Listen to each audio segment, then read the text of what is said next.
radhi kupoteza nafasi yangu, lakini kamwe sitakuwa tayari kuona amani ya taifa hili inavunjika.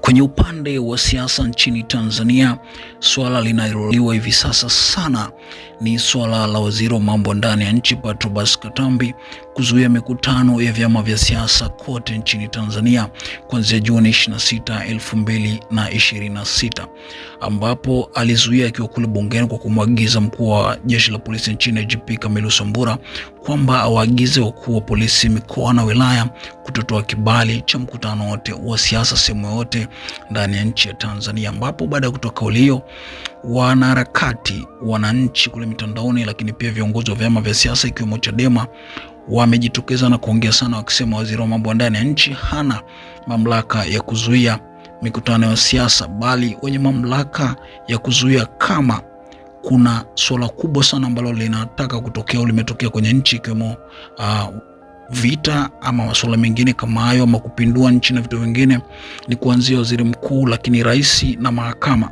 Kwa wakawa wanasema waziri wa mambo ndani ya nchi hana mamlaka ya kuzuia mikutano ya kisiasa. Pamoja na wanasheria wengine wamesikika huko pia wakikataa, akiwemo rais wa chama cha wanasheria Tanganyika TLS Boniface Mwabukusi. Lakini kufuatia hayo, waziri wa mambo ndani ya nchi Patrobas Katambi amejitokeza tena Juni 27 na kukazia alichokisema na kusema kwamba hakuna mikutano kufanyika, hajavunja katiba, bora ondolewe kwenye nafasi ya waziri, lakini hakuna mikutano ya siasa kufanyika, huko akisema hajazuia chama kimoja bali amezuia vyama vyote, na amesema hatumchekea mtu yoyote pale amani ya nchi inapotaka kuvunjwa. Lakini pia waziri huyo amesema hawezi kumsikiliza Ngoswe mmoja ambaye yeye hataki utulivu, huku akitaka kuleta vurugu kwenye nchi ama kikundi cha watu wachache ambacho kinataka kusababisha wananchi wengi wa Tanzania wasifanye biashara na vitu vingine kama hivyo, ambapo moja kwa moja watu wengi wamechukulia kama huyo Ngoswe ambaye ametajwa basi ni John Heche, ambaye ni makamu mwenyekiti wa chama cha demokrasia na maendeleo Chadema, ambaye huyu ndo ameonekana akikazia sana kwamba waziri wa mambo ndani ya nchi hana mamlaka ya kuzuia mikutano ya siasa, kwa kusema waziri huyo amekulia Chadema, alikuwa ni mwenyekiti wa vijana Chadema, baadaye akahamia CCM na kuweza kupewa waziri. Sasa Patrobas Katambi amejitokeza bwana na kubisha na kusema kwamba hajavunja katiba na mikutano hiyo haitaifanyika tena. Kwa hiyo mikutano ya siasa itafanyika. Sasa tumsikilize hapa waziri Patrobas Katambi alivyoibuka na kuwajibu wao ambao wanasema yeye hana mamlaka au wanamkosoa kwa sababu amezuia mikutano ya siasa. Lakini huku wanaharakati na watu wengine wachambuzi wa siasa wanasema huenda mikutano hiyo ya siasa imezuiliwa kutokana na Chadema, ambapo wao ndo walikuwa peke yao, chama pekee kinachofanya mikutano hivi sasa nchini Tanzania, lakini pia ilikuwa inajaza watu tofauti na ilivyokuwa inadhaniwa, huku Heche na wenzake wakiwa wanaongelea sana kutaka katiba mpya, Tundu Lissu achiwe, wakiongelea pia matukio ya machafuko na mauaji yaliyotokea tarehe 29 na vitu vingine vingi kuikosoa serikali. Sasa msikilize hapo waziri wa mambo ndani ya nchi Patrobas Katambi alivyojitokeza na kuwajibu wao ambao wanasema ana mamlaka. Kisha unachia comment yako hapa chini. Ni Mseto Media, kikubwa zaidi kisha mbonyeza maneno subscribe pamoja na alama ya kengele ili usionapitwa na taarifa zetu. Msikilize hapa kisha unachia comment yako hapo chini. Dhamana niliyopewa ni kwa sababu yenu nyinyi wazee. Maombi yenu na makuzi yenu na malezi yenu ni babu zangu, nyinyi ni wazazi wangu. Mmetulea ili tulisimamie taifa hili, ili haya yote aliyoyasema kwenye risala mzee Tano miyapate. Mtayapataje kama kuna vita? Huku mabomu yanapigwa, huku risasi zinapigwa, mtapataje huduma za afya? Mtapataje bima wazee wangu? Mtapataje chakula? Sisi vijana ambao tunataka kuvuruga amani, ikitokea balaa hapa mzee wangu, tutakimbia kwa sababu tuna nguvu za kukimbia. Wewe mzee Tano utakimbilia wapi? Tusiharibu amani ya taifa letu. Na ndio maana mimi nimesema, na hata jana bungeni nilisema, sikukosea, nina akili timamu na nimesoma vya kutosha. Hata wale wanaosema leo wanaharakati wapo, mmewasikia. Wapo wanasiasa ambao wanasema mmewasikia. Nimezuia vyama vyote vya siasa katika kipindi hiki chenye matishio, hata CCM chama changu nimezuia. Sasa ubaguzi unatoka wapi? Katiba hii tunayo, tena katiba hii nimeisoma kwa miaka yote, shuleni nimesoma. Sasa leo eti kuna mtu hapo amekiuka katiba. Nani amesema tunavunja katiba? hali na matishio ya amani na usalama yapo pale. Hivi kama wewe ni haki yako kwenda kanisani, nje pale simba wamezunguka, utasema kwa sababu unaenda kwa Mwenyezi Mungu niende tu, kwa sababu leo ni siku ya Jumapili, leo ni Ijumaa, umeona kuna simba wako tishio, wanaunguruma huku na kule, badala ya kufanya utaratibu wa kuwakabili simba wanaotaka kutafuna watu, unasema lazima niende msikitini hata kama ni haki yako. Ni busara hiyo?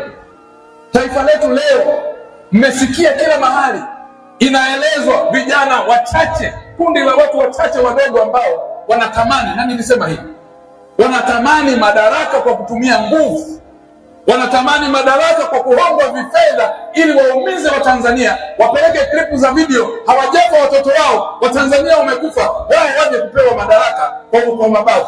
Nimesema hapana, kama ni cheo na kiende, Tanzania sitaiacha ikiwa kwenye damu. Kama ni maisha yangu, niko tayari niyapoteze maisha yangu, lakini msimamo wangu nasema Tanzania lazima ibaki salama. Sitamchekea mtu yoyote. Niko radhi, narudia tena, niko radhi kupoteza maisha yangu au cheo changu, potelea mbali, lakini Tanzania lazima ibaki salama.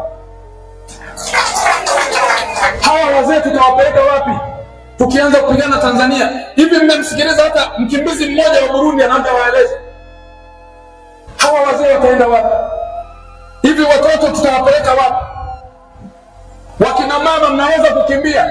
Vita hii ikitokea hapa, tuko leo kwa ndoto, una uwezo wa kukimbia hata kilomita 10. Watoto wa kubeba mgongoni tunaweza tukawakimbiza, tutawapeleka wapi? Yaani leo mataifa ya jirani waliokimbia wakawa wakimbizi hapa kwetu, sisi Tanzania leo tukimbie kwenda kuwa wakimbizi nchi jirani?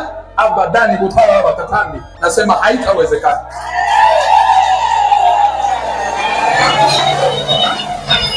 Hizo sheria wanazosema ndio tumezisoma sisi ndani na nje ya nchi, katika misingi ya utawala wa sheria. Ndugu zangu, asikudanganye mtu, utawala wa sheria ndio tumekubaliana. Tuna katiba sisi wa Tanzania. Hii katiba kwenye ibara ya 30, wazee wangu, inasema haki zote za binadamu zitazingatiwa, lakini kwenye ibara ya 30 kwenye haki zilizoelezwa, kama haki yako wewe Katambi utataka uifanye, lakini haki yako uitekeleze kwa kuvunja haki za wengine walio wengi, haki hiyo haitakuwa haki. Kwenye mazingira ambayo unalazimisha, kwa mfano utawala wa sheria, principles zinaeleweka. Moja ya principle ya utawala wa sheria inataka supremacy of the law. Supremacy of the law ni lugha yetu ya Kisukuma hapa, inamaanisha utawala wa sheria. Kwenye rule of law, ili uweze kujua nchi ina rule of law, vipimo vyake namba 1 ni supremacy of the law. Utawala, hiyo sheria inatawala, asionekane mkubwa wala mdogo, sheria itawale na sheria iwe msumeno. Na ndio maana hapa tumezuia vyama vyote, hata chama tawala. Ndio maana ya sheria msumeno, na ndio maana tuna Jamhuri ya Muungano wa Tanzania ambayo inasimamia nini? Utawala wa sheria. Na tumezuia kwa sababu gani? Kwa sababu ya hayo yanayotishiwa, ili watu wabaki salama. Watu wa Tanzania hii ni muhimu, wazee wa taifa hili ni muhimu, watoto wa taifa hili ni muhimu, lakini pia wagonjwa wa taifa hili na watu wenye ulemavu na wengine ambao hawawezi kukimbia machafuko wanayotaka ni muhimu kuliko chama chochote cha siasa. Lakini pia kigezo kingine cha pili ni equality before the law, ambao ni usawa mbele ya sheria. Sasa tukisema usawa mbele ya sheria, sio eti mtu mmoja aone yeye yuko juu ya sheria. Usawa, yaani huyu sheria mtendee tofauti na huyu, hakuna kitu kama hicho. Usawa mbele ya sheria, watu wote ni sawa mbele ya nini? Ya sheria, na wanastahili haki, kutunzwa, kuhifadhiwa na kulindwa na serikali yao. Na huu ndio ulinzi na utaratibu nilioutoa, ili kila mtu abaki salama. Lakini vivyo hivyo inahitaji pia kuonyesha kuna utawala wa sheria, tunahitaji kuwa na independence of judiciary, uhuru wa nini? Wa mahakama. Mahakama inapofanya maamuzi yake isiingiliwe na serikali wala mtu mwingine yoyote. Tumeacha walio na kesi zao mahakamani, mahakama ifanyeje? Iendelee. Lakini kuna mtu mmoja, Bwana Ngoswe, yeye anataka yeye awe juu ya sheria. Mimi ndo nini? Kakundi ka watu wachache. Ngoswe yeye ni maalum na kakundi ka watu wachache. dhidi ya Watanzania milioni 60. Nani amekwambia wote hawa ni wanasiasa? Tanzania tuko milioni 61 kwenye sensa ya 2002, tunaelekea milioni 65. Sasa milioni 65, chama fulani hakifikishi hata hao watu milioni 1 hawafiki. Alafu tukipe haki ya kuvuruga amani na kufanya vurugu ambazo zitapelekea kuumiza watu milioni 61. Ibara ya 30 ya katiba inakataa. Sheria nyingine zinazozingatia misingi ya haki za binadamu ikiwemo mikataba ya kimataifa inakataa. Mkataba wa haki za binadamu na watu wa Afrika unakataa kwamba haki za wengi lazima zilindwe na kuheshimiwa na serikali, na ndio maana tunazilinda. Tutazilinda kwa wivu mkubwa. Hamuonewi mtu wala hapendelewi mtu wala mtafuti mtu yoyote hapa. Kwanza hatuna hata wa kututisha.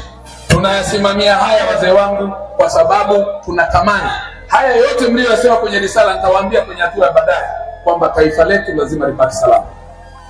Amani kwanza. Hakuna maendeleo bila amani. Nani anaweza kwenda shambani kuna vita? Nani anaweza kwenda msikitini kuna vita? Nani anaenda kanisani kuna vita? Nani anaweza kukusanyika kwenye mkutano wa hadhara kuna vita? Nani anayeweza leo kusema kwamba anaenda benki kuangalia fedha kuna vita? Hakuna chochote kitaendelea. Hakuna. Daktari mwenyewe tunaye daktari wetu bingwa hapa eno. Mpigieni makofi daktari wewe hapa. Lakini kama kuna vita tutampata huyo? Mtamuona? Haiwezekani. Msingi mwingine ni protection of people's rights. Kulinda haki za watu. Kulinda haki za watu ni pamoja na kuheshimu haki za wengine. Kikundi kimoja au viwili vinapotishia au kuna changamoto, ziangaliwe haki za walio wengi. Kwa kusema misingi ya kisheria ipo mingi. Tutasoma juzuu za kisheria nyingi mno. Kwa Tanzania tu tuna juzuu za sheria ambazo nazijua zote 438. Kwa hiyo wazee wangu, nilikuja hapa kuja kufanya shughuli hii, lakini nilitaka kuhakikishia pia jukumu ambalo mmenipa kulinda jimbo hili la Shinyanga na kulinda taifa kwa dhamana tuliyopewa na Mheshimiwa Rais, tunaliweza. Tutamsaidia rais wetu mliyemwamini kulinda Tanzania na itakuwa salama kwa wakati wote. Hakikisha umesubscribe, comment, like na kushare. Mseto Media, we connect everywhere.